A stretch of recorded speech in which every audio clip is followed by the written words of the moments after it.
이번 강의 소개입니다. 한 시대의 글자체 특성을 살펴보면 그 시기 시각 문화의 배경을 알아챌 수 있습니다.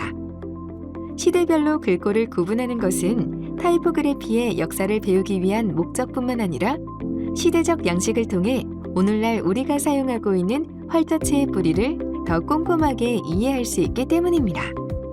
학습 목표: 라틴 알파벳의 시대적 분류에 따라 특징을 설명할 수 있다. 라틴 알파벳 글꼴을 분류했을 때 각각의 특징을 서술할 수 있다. 타이포그래피를 학습하기 위해 디자이너가 갖추어야 할 기본 소양은 무엇이 있을까요? 한 시대의 글자체나 인쇄물을 살펴보면 그 시기의 문화에 대한 흥미로운 단서를 발견할 수 있습니다. 시대별로 대표적인 글자체의 특징을 살펴보고 익히는 과정은 타이포그래피를 학습하기 위해서 필수적이라고 할 수 있습니다. 이는 마치 셰프가 식재료에 대한 지식을 쌓는 것과 같은 맥락이라고 봐도 좋겠습니다. 앞에서 살펴본 글꼴의 형태에서 우리는 다양한 양식의 차이를 엿볼 수 있었습니다. 이번 시간에는 라틴 알파벳이 어떻게 분류되고 있는지 다양한 글꼴의 예시들을 바탕으로 비교해서 살펴보겠습니다. 라틴 알파벳 글꼴은 매우 긴 역사를 가지고 있고 그 역사적 변화에 따라서 수많은 분류 기준이 존재합니다. 특히 초기 글꼴들은 시대적, 문화적 배경, 그리고 그 당시의 기술적인 한계 상황을 반영하고 있기 때문에 글자체는 단순히 글자 모양 이상의 의미를 가지고 있다고 할 수 있겠습니다. 오늘날에 다양하게 발전되어 온 디지털 폰트들 또한 그러한 전통적인 스타일을 기반으로 발전되어 온 사실을 부정할 수 없겠어요. 그렇기 때문에 서체 분류 방식을 알면 폰트를 선택할 때 보다 높은 이해도를 가지고 자유롭게 활용할 수 있게 되는 것입니다. 복스 글자체 분류법에 대해서 이야기를 해볼까 합니다. 20세기 중반 프랑스의 디자이너인 막시밀리앙 복스가 제안해서 국제 표준으로 채택된 복스 글자체 분류법은 지난 500여 년간 라틴 알파벳 글꼴의 역사에 등장하는 다양한 시대적 배경, 형태와 시각적 특징을 유형화한 이론적 배경이 되어 왔습니다. 동시에 오늘날 디지털 폰트의 기하급수적인 발전과 타이포그래피 환경의 변화 흐름은 복스 글자체 분류법에 대해 문제를 제기하기도 합니다. 논란의 대상이 되기도 하고요. 하지만 처음으로 타이포그래피를 학습할 때 전반적인 글자의 변화 배경을 이해하기 위해서 활용할 수 있다는 점에서는 충분히 의미 있는 분류 방법이라고 할 수 있겠습니다. 또한 차후에 새로운 분류법을 학습하게 되더라도 이 시스템을 이해하는 것이 반드시 필요할 것 같습니다. 복스 글자체 분류법은 글자체의 시대와 형태적 특징을 묶어서 총 10가지로 구분해 제시하고 있습니다. 가장 먼저 살펴볼 양식은 휴머니스트 양식입니다. 1450년대에 등장한 최초의 인쇄물은 펜으로 쓴 글씨와 얼마나 비슷하게 보이는가가 관건이었다고 합니다. 초기 인쇄문화가 전성기를 누렸던 곳은 이탈리아의 베니스였습니다. 이 시기 이탈리아 인문주의자들의 손글씨 양식을 본떠서 만든 활자가 바로 휴머니스트 스타일입니다. 휴머니스트 계열의 글자체 특징은 획의 굵기의 변화에서 획의 시작과 끝부분 등에서 손글씨 영향이 강하게 드러나는 특징을 가지고 있습니다. 특히 소문자 2의 수평 획이 기울어진 점도 특징적인 부분 중 하나입니다. 전형적인 휴머니스트 스타일 글자체로는 센토, 커넬리 등이 있습니다. 게럴드는 베니스의 인쇄 출판업자인 알도 마누치오를 위해서 프란체스코 그리포가 디자인한 서체로부터 파생한 글자체 계열의 양식입니다. 그리포의 디자인을 계승한 클로드 가라몽의 게러몬드는 16세기에서 17세기에 걸쳐서 유럽 전역으로 뻗어나간 셰리프 글자체의 원천이 되었습니다. 그래서 이 양식은 게러몬드와 알도의 이름을 결합해서 게럴드라고 이름 붙여졌습니다. 게럴드 스타일은 초기 펜글씨의 영향에서 많이 벗어난 특징을 가집니다. 획의 방향이나 굵기의 변화는 균일하고 단정한 형태를 가지며 그리고 셰리프 또한 이전의 양식보다 정교하게 다듬어져서 가독성을 안정적으로 확보할 수 있는 그런 글자체 유형입니다. 전형적인 게럴드 계열의 글자로는 벤보, 게러몬드, 사봉, 미니언 등이 있습니다. 트랜지셔널 스타일은 과도기적 양식이라는 뜻을 담고 있습니다. 펜으로 쓴 글자 형태를 기반으로 하는 게럴드 스타일과 이후 등장한 수학적 스타일 사이에서 존재하는 양식을 구분해 놓은 것이죠. 트랜지셔널 스타일의 시작은 1700년경에 프랑스의 루이 14세를 위해서 필립 그랑장이 디자인한 왕의 로만으로 보고 있습니다. 왕의 로만은 2304개의 모듈 위에 글자를 하나하나 구성해서 형태적 정확함과 수학적 아름다움을 추구한 글자체였습니다. 이러한 형태적인 시도는 18세기 활자 디자이너들에게 큰 영향을 주었죠. 이후에 영국의 존 바스커빌은 이러한 특징을 재현해서 바스커빌체를 만들어냅니다.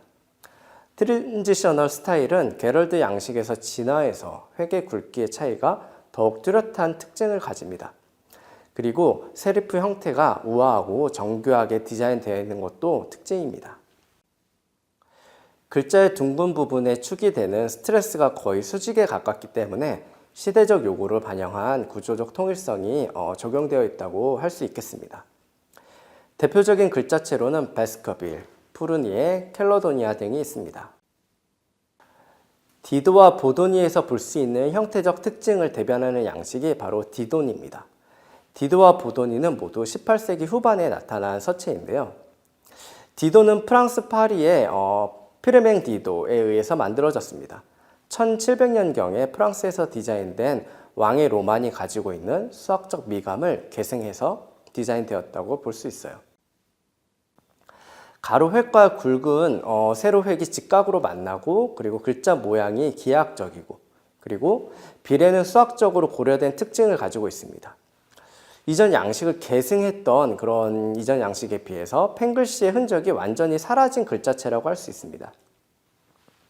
이탈리아의 짐바스티아 보도니가 디자인한 보도니 역시 가는 가로획과 굵은 세로획이 브라켓 없이 직각으로 만나며 둥근 글자의 축이 수직으로 떨어지는 형태적인 특징을 가집니다.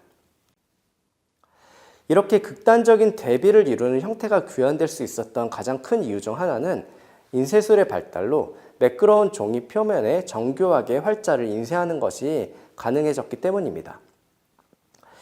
디돈 계열의 글자체는 획의 굵기 대비가 크기 때문에 본문용 텍스트에 적용하는 것은 적합하지 않습니다. 디돈 양식의 전형적인 글자체로는 디도와 보도니 이외에도 발바움, 페니스 등이 있습니다. 슬랩을 사전에서 찾아보면요, 목재나 석판의 넓적하고 두꺼운 조각이라는 정의를 얻는데요. 두꺼운 조각은 이 서체 양식을 대표하는 각지고 무거운 인상을 주는 셰리프를 가리키는 것입니다.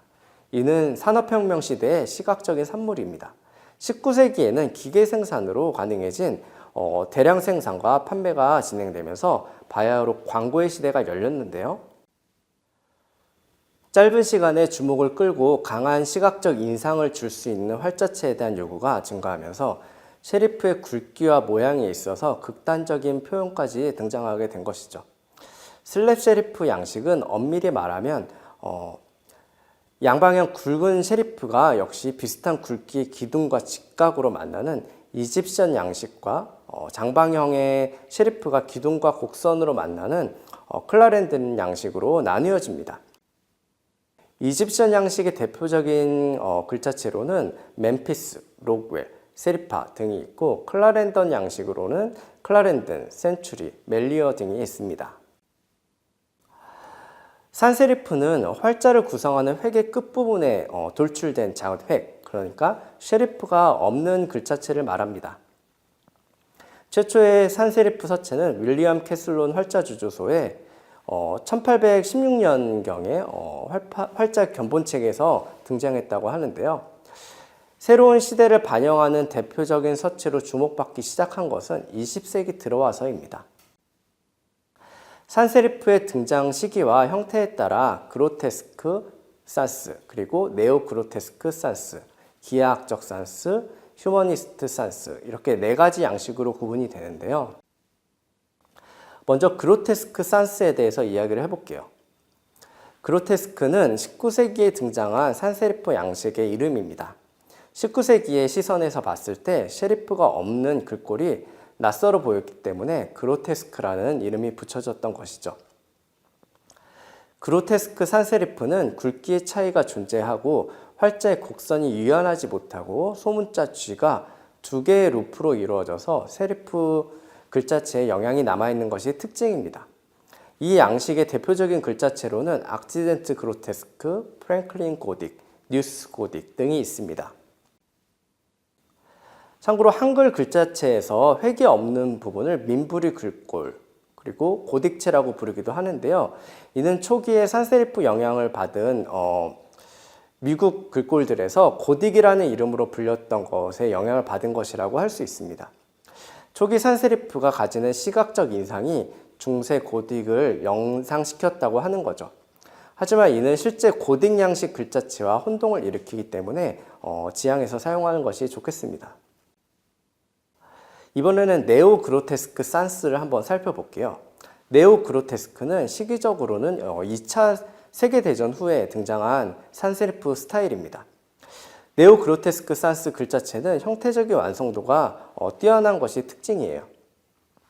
획의 굵기하고 글자의 폭이 일정하기 때문에 글줄의 흐름을 고르고 안정적으로 구현할 수 있다는 장점이 있죠. 네오 그로테스크 산스 계열의 글자는 객관적이고 중립적인 인상을 가지고 있기 때문에 이후 스위스 양식과 만나면서 국제 디자인 양식으로 자리 잡게 됩니다. 대표적인 글자체로는 헬베티카, 유니버스, 에어리얼 등이 있습니다. 기하학적 산세리프 양식은 기하학적 원리에 입각한 글꼴의 특징인 서치 양식이에요.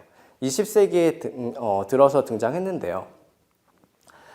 아방가르드 예술운동 그리고 러시아 구성주의, 데스틸, 바우하우스 등의 영향을 받아서 원, 삼각형, 그리고 사각형과 같은 기본 형태를 기반으로 경제성과 효율성을 고려한 글자체가 양식으로 탄생하게 된 것입니다. 대표적인 기하학적 산세리프체로는 푸투라, 에르바, 카벨 등이 있습니다. 이후 한 세기가 지나 등장한 기하학적 산수로 아방가르드, 유로스타일 등의 글꼴도 잘 알려져 있습니다. 휴머니스트 산스 계열은 산세리프 계열이지만 글자의 모양과 비례해서 고전적 스타일의 글자체의 영향을 받아들인 그런 스타일이라고 할 수 있겠어요. 휴머니스트 산세리프의 시작은 1927년에 영국의 에릭 길이 당시에 유행하던 기하학적 산세리프 서체들과 뚜렷이 구별되는 글자체, 즉 길산스를 발표하면서부터를 중요한 지점으로 보고 있습니다. 휴머니스트 산세리프는 글자체가 가지는 자폭의 변화를 소문자 A, G의 모양을 통해서 구별할 수 있는데요. 세리프 서체와 구조적으로 잘 조화되기 때문에 본문용 글자체로도 훌륭하게 기능할 수 있다는 장점이 있습니다. 전형적인 휴머니스트 산세리프 글자체는 길산스, 옵티마, 신텍스, 스칼라 산스 등이 있습니다. 글리픽은 돌판이나 금속에 새겨진 글자 형태의 영향을 받아 생겨난 글자체 양식을 말합니다. 이 분류에 속하는 가장 전형적인 글자체는 대문자로만 이루어진 경우가 많은데요. 이 양식의 특징은 획의 끝부분에서 보여지는 뭉툭하거나 뾰족한 모양이 있는데 이는 석공이 글자체를 새길 때 생겨나는 특징으로 볼 수 있습니다. 글리픽 스타일 글자체로는 트라얀, 그리고 엘버터스, 퍼페추아 같은 글꼴들이 있어요. 스크립트는 손으로 쓴 글씨체를 재현한 글자체 스타일입니다. 이 중에서 동판 스크립트 서체는 격식을 갖춘, 그러니까 표준이 되는 손 흘린 글씨체를 서체로 만든 것이죠. 18세기에 시작된 동판 인쇄술은 판에 새긴 아름다운 손글씨체를 복제 가능하게 했고 이는 보도니, 디도와 같이 굵고 가는 획의 차이가 현저히 나타나는 서체 스타일의 등장에 영향을 주었다고 합니다. 스크립트 서체로는 미스트럴, 스넬 라운드 핸즈, 그리고 포에티카, 제피노 등이 있습니다. 그래픽 글자체 양식은 복수 분류법의 한계를 보여주는 카테고리이긴 합니다. 구분의 기준은 스크립트 양식과 구별하기 위해서 펜 이외의 모든 도구를 이용하여 표현된 글자체 유형을 포함합니다. 하지만 복수 분류법에서 제시하는 나머지 9가지 유형에 해당하지 않는 글자체를 모두 포함시킬 수밖에 없어서 논란의 중심이 되고 있기도 하죠. 왜냐하면 본문용 이외의 글자체에서 장식적이거나 표현적 글자체뿐만 아니라 디지털 폰트 시대에 나타나고 있는 여러 가지 새로운 유형들이 이 범주에 들어오기에는 너무 많아졌기 때문인데요. 어쨌든 새로운 글자체 분류 방식이 새로 정립돼서 글자체 유형을 더 명확하게 구분짓는 표준이 정리되기를 기대해 보겠습니다. 복수 분류 기준에서 그래픽 양식에 해당하는 글자체로는 브러쉬 스크립트, 리브라, 카툰 등 여러 가지 유형들이 있습니다. 블랙레터는 유럽에서 인쇄가 시작되던 시기에 사용되던 끝이 넓적한 펜촉으로 쓰던 글씨체로 최초의 인쇄물인 구텐베르그 42줄 성경책을 인쇄한 그 서체이기도 합니다. 블랙레터라는 명칭이 모호하긴 한데요. 동시대 이탈리아에서 개발된 서체들이 동글고 그리고 획이 상대적으로 가늘어서 지면을 밝게 하는 화이트 레터라고 이름이 불려졌는데 그 반대 개념의 서체로 얻게 된 이름이라고 합니다. 블랙레터는 둥근 획을 여러 획의 굵은 직선으로 표현하여 어둡고 딱딱한 인상을 주는데요. 이러한 엄숙함이 전통과 위엄을 전달하고자 하는 신문의 제호 등에서 효과적으로 사용되기도 했고요. 그리고 로만체와 함께 19세기까지는 수백 년 동안 유럽에서 사용되던 글자체입니다. 독일에서는 블랙레터 계열의 글자체를 프락추어라고 부르기도 하는데요. 다시 형태적 특징과 시기적 특성에 따라서 4개의 유형, 텍스추라, 로툰다, 슈바바커, 그리고 프락추리로 구분되기도 합니다. 이 대표적인 글자체로 올드 잉글리시 텍스트, 가우디 텍스트, 빌헬름 클링스포어 같은 글꼴들이 있습니다. 한편으로 1933년에는 히틀러가 프락추어를 정치적 이미지 아이덴티티에 활용하면서 독일 나치를 대표하는 글자체로 여겨지기도 했었죠. 이 때문에 오늘날 블랙레터는 본래의 의미와 아름다움은 조금 가려지고 서구 문화에서 부정적인 인식을 가진 글자체 중 하나로 자리 잡게 되기도 합니다. 복수 분류책에 구분되지 않는 글자체 유형을 몇 가지만 더 소개하겠는데요. 디스플레이 서체는 워드마크나 타이틀 같이 디자인된 글자체를 말합니다. 특정한 아이덴티티를 드러내기 위한 목적을 가지고 있기 때문에 독특하고 강한 인상을 줄 수 있고 가독성보다는 시각적 개성에 초점을 맞추는 경우가 많습니다. 본문 텍스트로는 적합하지 않겠죠. 모노스페이스는 모든 낱자의 공간이 동일하게 설정되어 있는 글자체를 말합니다. 일반적으로 가독을 위한 목적보다는 특정 용도의 목적에 사용되기 위해서 고정폭을 유지하도록 디자인되어 있습니다.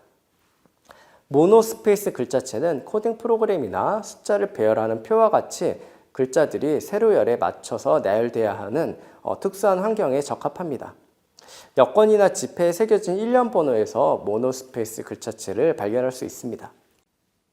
지금까지 라틴 알파벳 글자체의 특징을 시대별로 살펴봤습니다. 대표적인 양식 구분과 그에 해당하는 대표적인 글꼴들의 예시를 연속적으로 봤는데 어떠셨나요? 글자체, 활자꼴에 조금 더 관심을 갖게 된다면 오늘 배운 역사적 맥락 그리고 분류법을 떠올리면서 한 단계 더 심도 있게 들여다보는 것을 추천드립니다. 학습 정리 1. 복수 글자체 분류법은 타이포그래피를 학습에서 전반적인 글자체의 변화 배경을 살펴볼 때 효과적인 구분 방법이다. 2. 시대별로 글자체는 휴머니스트, 게럴드, 트랜지셔널, 디던, 슬랩, 세리프, 산세리프, 그로테스크 산스, 네오 그로테스크 산스, 기하학적 산스, 휴머니스트 산스, 글리픽, 스크립트, 그래픽, 블랙레터 등으로 구분할 수 있다. 해당 영상에 사용된 자료 출처는 출처 목록 2주차에서 다운로드 가능합니다.